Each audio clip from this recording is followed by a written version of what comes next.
start getting into the nitty gritty today, okay?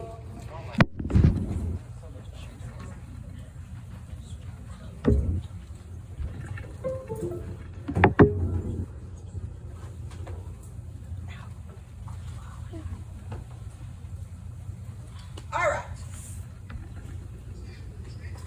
So, we're going to start talking about all the ins and outs of radiation and image receptors and equipment and all that fun stuff today.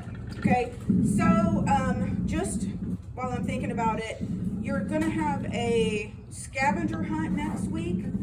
It's in class, and you'll turn everything in class.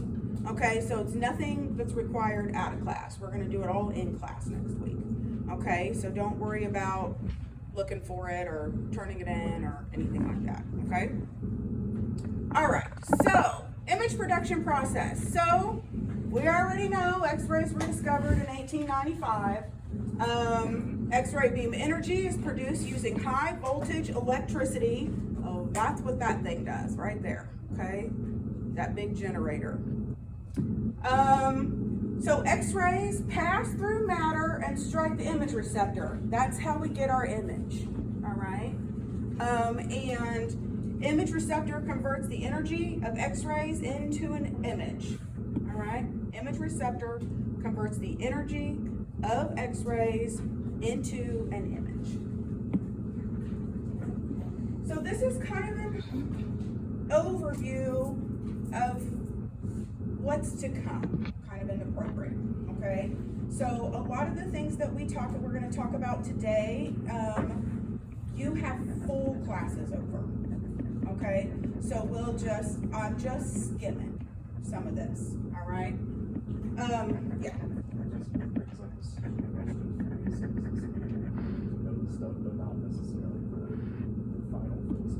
No, you'll need to know it, and most of the final will be these two chapters and the second arrows. Okay, second chapter of arrows. All right, so X-ray production requirements. How do we get those X-rays? Well, we got to have an X-ray tube with a vacuum inside. That's what that is. Okay. We got to have a source of electrons. So electrons are going to strike the target. The X-ray photons are produced. All right. 1% of what happens here are your X-rays, and the other 99% is heat. Okay. And when I said that you'll have full classes on this, it just means that I'm not going to get in depth in like how the X-ray tube works. Okay. Sarah's got full class on that, and you'll know all the parts of the X-ray tube and how it all works, okay? All you just need to know is this right now, okay? So, we gotta have an X-ray tube with a vacuum inside, we gotta have a source of electrons, we have to have a method of accelerated electrons to great speed, all right? And so that method is voltage, all right? That's how we get it. The voltage strikes, we got to have some voltage to to make the electrons go, and then we have to have something that stops it, okay? And that's our target, all right?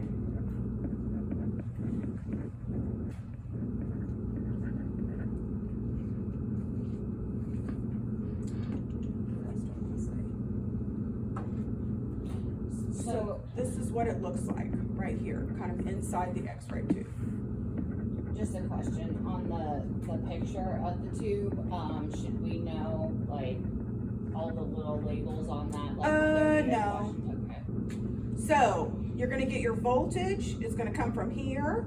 It's going to shoot across from the so there's the cathode side. It's going to shoot across, hit the anode, and then create the X-ray beam. Okay. That's basically all that this is saying, all right?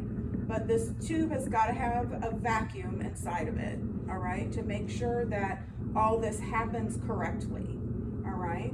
Miss Nicole, where did you say the vacuum was? It's in just, this whole thing is a The whole vacuum in thing? there, yeah. So like in the generator? Nope, here. Okay, yeah, I didn't see it. That's the Okay. tube. Yep. So Okay. the cathode shoots the electrons to the anode to make the x-rays, right? Yep. Okay. And that's the dumbed down version. Now you're gonna get like way nitty gritty later. Okay, but this is our dumbed down. All right, so we've got some classes of radiation. We've got primary, scatter, absorbed, and remnant. All right, primary, scatter, absorbed, and remnant. So your primary radiation is the radiation that's exiting the X-ray tube. So the radiation that starts to come out. All right.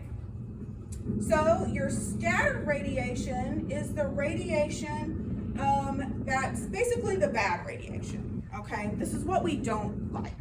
So the scatter is the radiation that comes out of the X-ray tube but doesn't go anywhere, all right? It hits the body and goes someplace else, all right? And so us as X-ray techs, this is what we have to worry about, okay? This is why we wear lead shields in the room if we're holding the patient, because the scatter radiation is what we're getting, okay? So you've got to protect yourself from the scatter, so that's the bad. The absorbed radiation is going to be the radiation that enters the patient but doesn't go anywhere. It's just absorbed in the body, all right? And that's okay. So the remnant radiation, this is what creates the X-ray, okay? So it's the radiation that goes through the patient's body and strikes your image receptor on the other side, okay? Through the body and strikes the image receptor.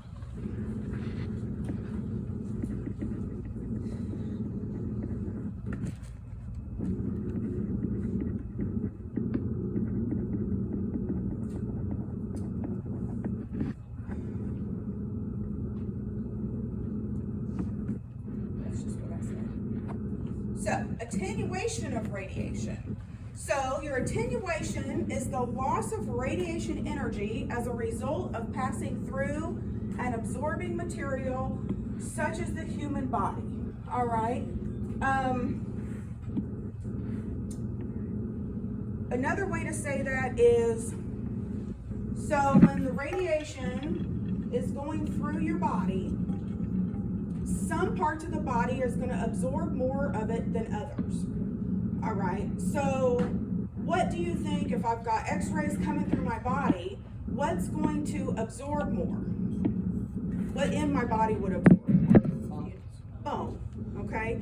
It's going to be harder for the radiation to get through the bone than it's going to be through the soft tissue, right?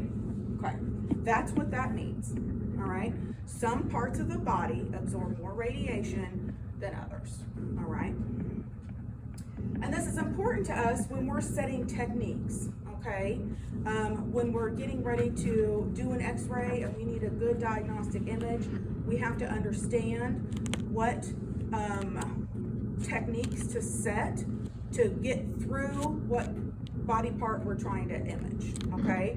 So if I'm doing something, so if I'm x-raying my shoulder, all right, it's not going to take as much to get through as like my abdomen, okay? Make sense? All right. So different materials absorb radiation energy differently based on density and anatomical number, all right? So bone has a higher anatomical number than soft tissue, okay? That's what that means. All right, so a high anatomic number is going to have a high attenuation rate.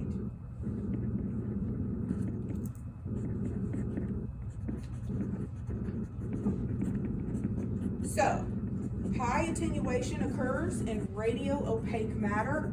Low attenuation occurs in radiolucent matter. So high attenuation, so a radio-opaque matter would be bone, okay? There's some pathologic conditions too that increase the attenuation rate. And there's some that decrease the attenuation rate. So like Paget's disease would be one that increases, okay? It's thicker bone, where osteogenesis imperfecta would be lower attenuation rate, or osteoporosis would be a lower attenuation rate, okay? So A low attenuation occurs in radiolucent matter. So radiolucent just means it can go through easier, the x-rays can go through easier. So that would be air in the body, okay, or soft tissue, all right, in the body as well. So we'll just look at this real quick. So high attenuation rate shows up lighter or whiter on an image, okay, because that means that when the x-rays are going through the body, not as many get through that bone to strike the image receptor, all right, and that creates a lighter image, all right, like bone. So here's lungs, okay, and our lungs are full of air, all right, so more x-rays or lungs have a lower attenuation rate because they're filled with air, so more x-rays get through and strike the image receptor, which creates a darker area on the image. Okay? Questions? Is there something wrong with those ones? Yeah, there's something wrong with that. Okay. So, here you go. Here's another image.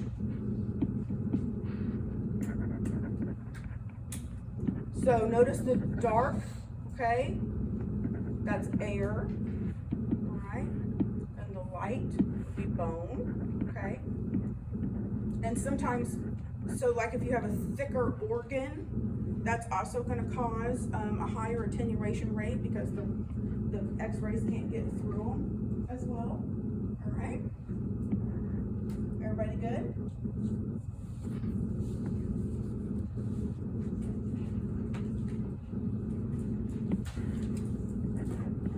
So, imaging chain, so your primary radiation from the x-ray tube travels through matter, all right?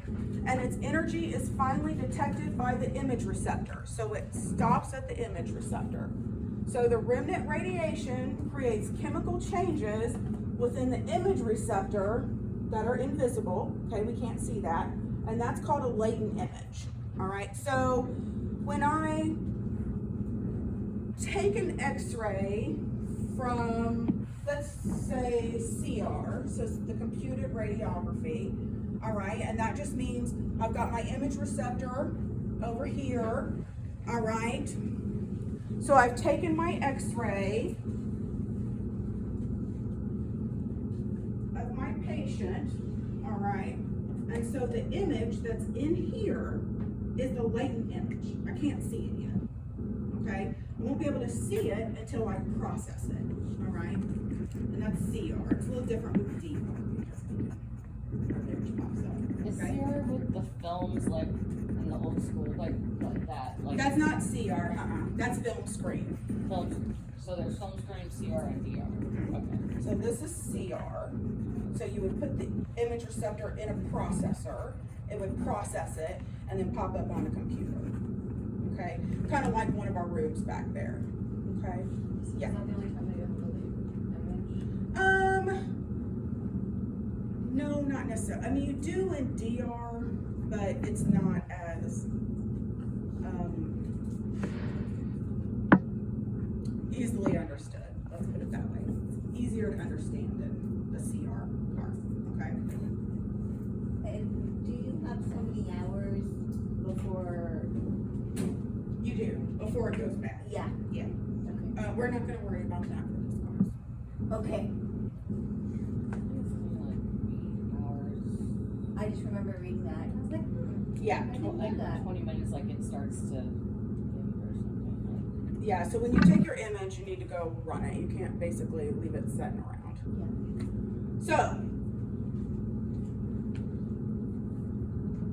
So the latent image must be processed to convert it to an invisible or a visible image, okay, which is your what's called a manifest image, okay?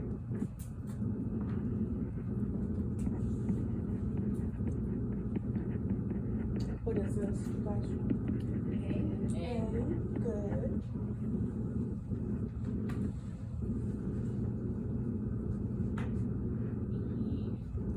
B, radiolucent.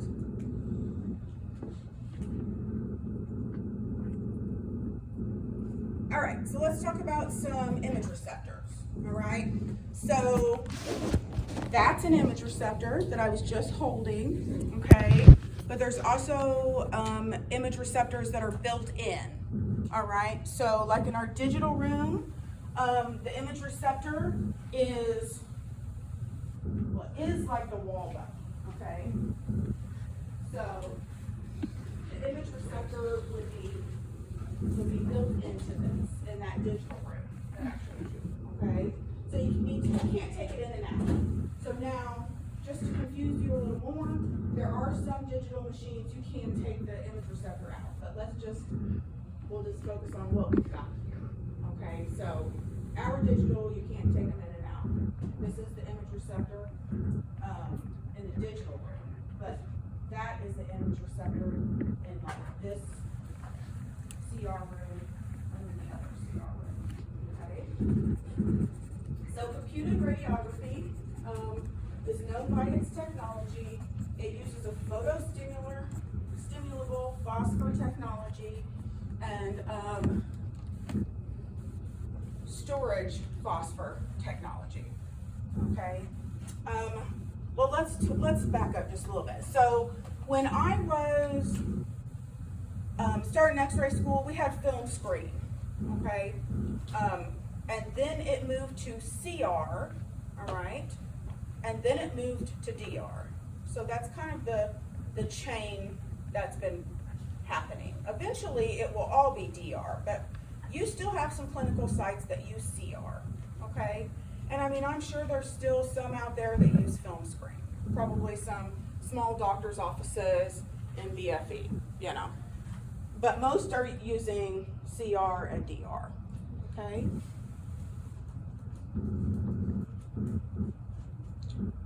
So film screen just worked just like if you were a photographer and you take the image, you go to the dark room, you pull your image out, you run it in the dark room, in the processor.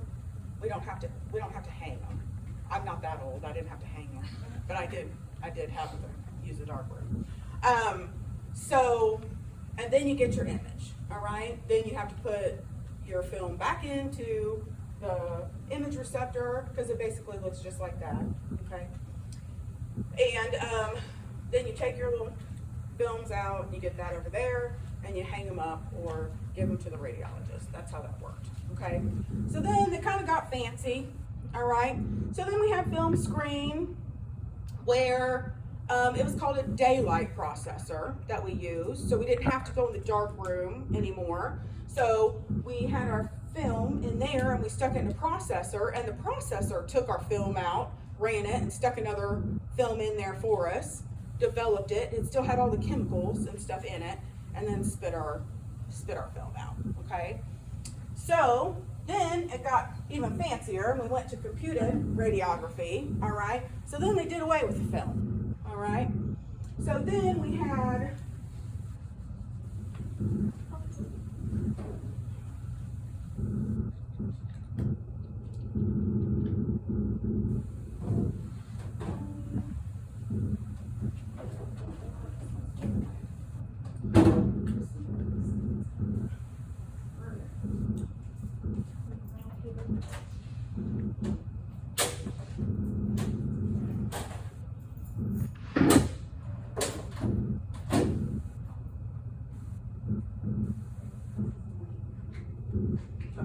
all right.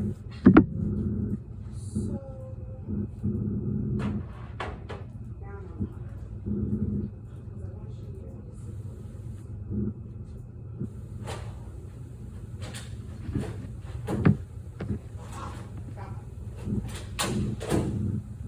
all right, so then we have the CR cassette, all right, and these pop out, okay? So, I don't know if you can see it, but see this right here in there? That like photostimulus phosphor plate in here, all right? That's your CR, all right? So, Then we would take our image on here, the latent image stays on there until we put it in a processor. Then that processor scans it with a light, and then our image pops up on the computer. Okay, that's how that works. So it has this plate that's in it that holds our image. All right, but digital does not. All right, so digital has dells and all sorts of things that you'll get into in your digital class. So, digital has indirect and direct technology. What that basically means is the way that the image pops up on your screen, basically. So, indirect, you've got some light first, and then it requires like a bright light to get your image, and the other just goes directly to your monitor. So indirect has light? Yeah. Are you hanging in there? I had a question about the CR, the phosphor. Is that what like holds the image in that cassette thingy until you cross like the chemical? Well, your phosphor? photostimular phosphor plate does. That's what I showed you. Okay. It does. So there's more to it than that, because you've got these fluoro halide crystals that do their thing, okay. and all sorts of other stuff going on. But like I said, you'll have literally a digital class, and that's what you're doing. Yeah, it is a little bit new book. But I'm not gonna go into it too deep for you yet. You're gonna learn that.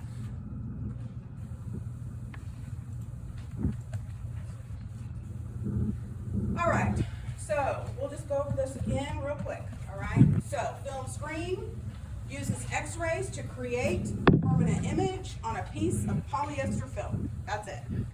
Consists of X-rays directed at a radiographic cassette with an intensifying screen, and the intensifying screen converts the X-ray energy to light. The light energy creates chemical changes in the film, and that's how we get our image. Okay?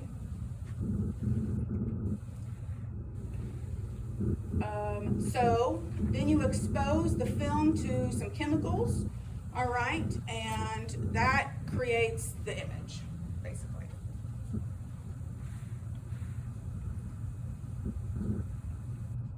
So, technical exposure factors, all right?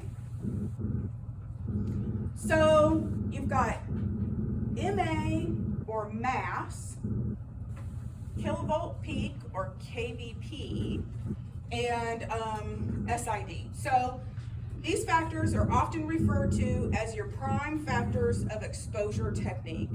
All right, so this is what we're using to figure out what kind of technical factors or technique is sometimes what we say we use to get a diagnostic image. Okay, so you've got photographic qualities and geometric qualities. So you got to have a balance between your photographic and your geometric qualities to get a good image. What was the third prime factor? I got the SID. The SID, okay. And this is what an X-ray console looks like. So we can set our kVp and our mass, and we can adjust the time if we need to. Okay, and that's important because not everybody can hold still for us. So sometimes we have to take a quicker X-ray, all right, than other times. So who might I need to take a quicker X-ray on?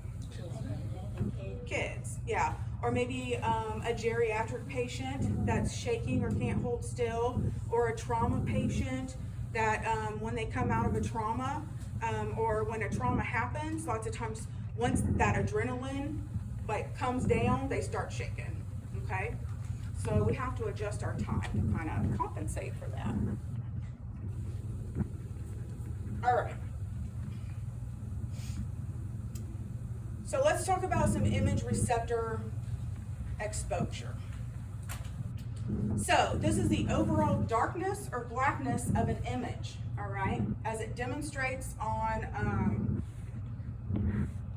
the polyester-based film media, okay? So the overall darkness or blackness of an image, okay? So this is termed, this overall darkness or blackness of an image is termed density, all right? And we don't really use, well, you'll hear me say density, but I'm trying to get away from that. But we don't really use that term so much anymore because that's not really the case in digital anymore. It's brightness, okay, is when you're talking about digital. But when you're talking about film, it's density, okay, the overall density or darkness of an image, all right? And this is directly related to your image exposure, okay? How many X-rays are striking the image receptor? Remember I said the more that get through, the darker the image is, like when we do in the chest and the lungs were really dark, the more X-rays that got through, the darker the image is, all right? And this is primarily affected by your milliamperage or mass, your source to image distance, and your KVP, all right? So, we're gonna get into that here in a minute. So, the technique is part of your prime factors, okay? That's the mass and the KVP and our SID that we're using, okay? So, milliamperage is the measure of electrical current passing through the X-ray tube. Time is the measure of the duration of the exposure, all right? And this controls the quantity. So mass, when I say mass, MA times time. That gets your mass. That's why we talk about milliamperage and time. So together, that's our mass, all right? MA times time, mass. And that controls your quantity, all right? And that will be a test question for the rest of your life, okay? Mass controls quantity, okay? KVP controls quality, all right? So, KVP, kilovolt peak, this is the measure of electrical pressure forcing the current through the tube.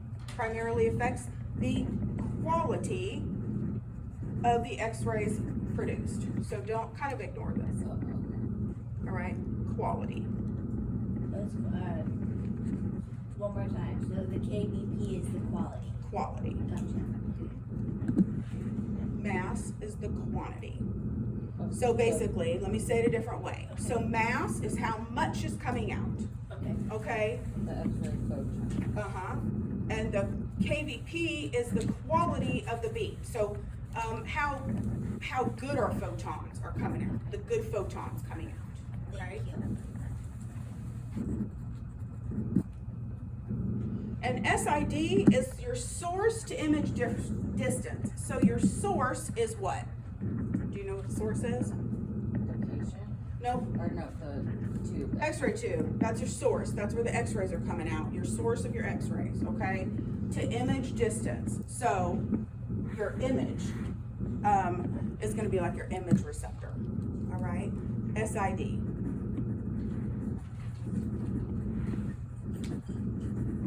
Hanging in there? Now I'm starting to get like, everybody's gonna cross me. All right. So let's talk about mass a little bit more. Again, quantity of the X-rays. Quantity. How much is coming out, okay? It's a direct relationship. What does that mean? Well, the more mass we use, the more it's gonna strike the image receptor, okay? The higher the mass, the higher the photon striking the image receptor, okay? It's directly proportional, all right?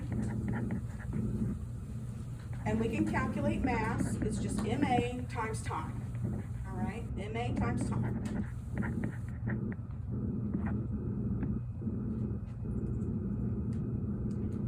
So, there's something called the mass reciprocity law, and that just means that we can get the same mass by using all sorts of different technical factors, all right? So, so it's MA times time, right? And we talked about why we might want to adjust the time on a patient, but because I'm adjusting the time, I still have to have the right technique, right? Just because my patient is moving doesn't mean that I'm not going to use the same technique I would use if the patient wasn't moving, okay? I just have to take the x-ray faster, all right? And we do that by adjusting the time, all right? So if I use 200 mass at 0.02 seconds, I get 4 mass, all right? So if I want to use, I can use 400 at 0.02 and, here, sorry. I was like, oh wait, that's okay. So I might want to use 400 mass, if I want to use 16 mass, okay, and I need to adjust my time, then I might have to adjust my MA to get to the same mass, okay? The nice thing is that the machine does all this for you. You just have to understand how it works, okay?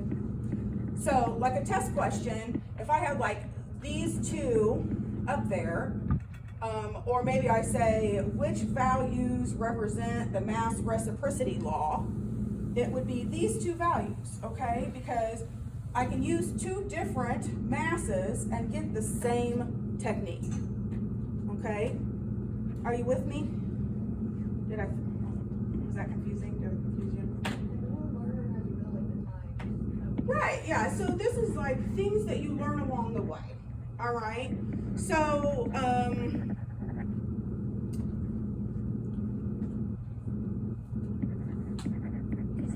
it's the same exposure time, just different. well, the exposure times are different, because I had but it gets the same exposure. Yeah, that's what I'm trying to say. Yeah. I have a question. So I was trying to like Google this. So like, is an ampere the same as an amp, or is it? Yeah. It's just amp is short for ampere. Yeah. Okay. So then it's milliamp. Okay. Yeah. So what is, sorry, this might be a dumb question, but what is the difference between the 400 and the 200 then? Are they just getting less, like? So this doesn't really matter so much. So we have to adjust the MA if we're changing the time, if we want to keep the same mass. Is that based? Yeah, so that's based on like the patient size, okay? That's what I'm. So, let's see. So maybe I'm doing, let me give you an example. So maybe I'm doing a kid, and I'm doing like a chest x-ray on a little kid, all right? And so I'm gonna use 75 kVp at 2 mass, all right? That's the technique I wanna use, all right? But I see that this kid is breathing fast, okay? So I'm like, oh, I'm gonna have to take a quicker image, all right? Lower my time, okay? So now I know that I wanna use 2 mass, but now I have to adjust the MA and the time to get the 2 mass. So if I wanna lower the time, I'm gonna have to adjust the MA and the time to stick with the 2 mass. Does that make sense? Is that better? Worse? Okay, so that would be the reason why I wanna change my time. Like Because I'm gonna have to adjust the MA too if I wanna keep the same mass, right? So you could have like 1 MA and 1 second for, or well, no, 2 seconds for 2 masses multiplied. Mm-hmm. Or you could have 2 MA or 4 MA times 0.5 to get 2 MA, just as long as it equals the 2 MA. Right. So that's the mass reciprocity law, okay? That I can adjust them to keep the same mass. I can adjust the MA and the time to keep the same mass, okay? KVP. All right, so KVP controls the beam penetration, all right, or the beam quality. What was mass? Quantity. KVP? Quality, okay? So, beam quality. It also has a direct relationship, all right? So if I increase my KVP, I'm going to increase the amount of photons striking the image receptor. So it's the same, okay? The same.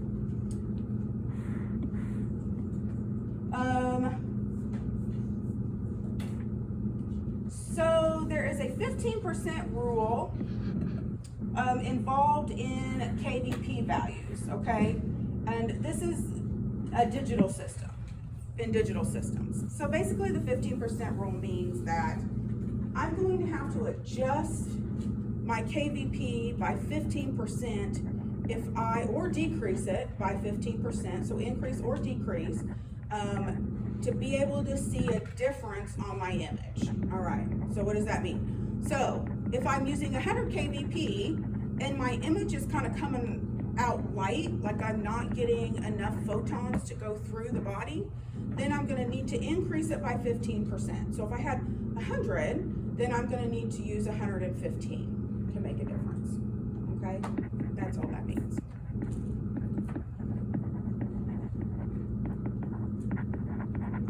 So the higher the KVP,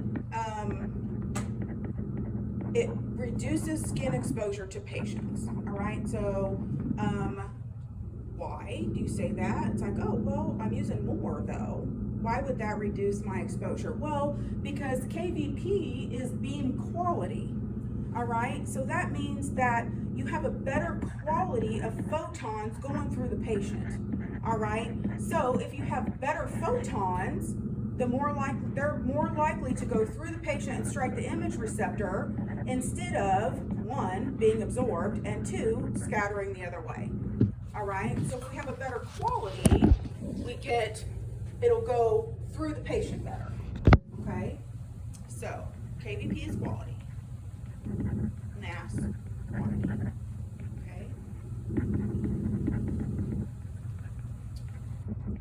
so we have distance as well that are involved in all this fun stuff.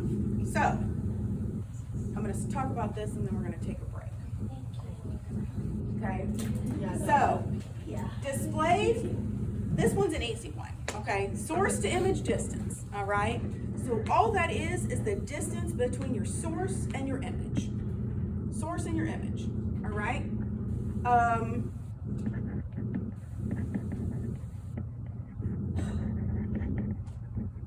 So SID and beam intensity is an inverse relationship. Okay, so the more, okay, so let me see. So it's inversely proportional because if you increase your SID, the beam intensity decreases. All right, so if I'm shooting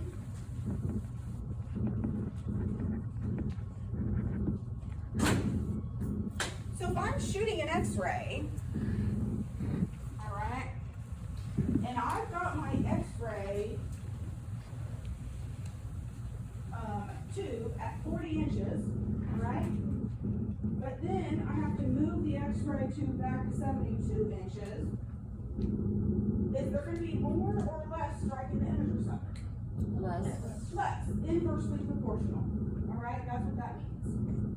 Okay, so if I'm here and I'm shooting an X-ray and I got to come up here, move the tube here, so now what do we expect?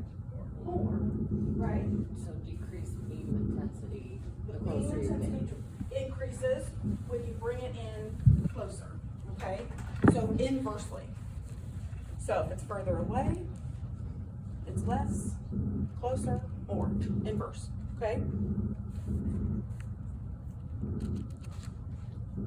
And that's where your inverse square law comes in. Okay.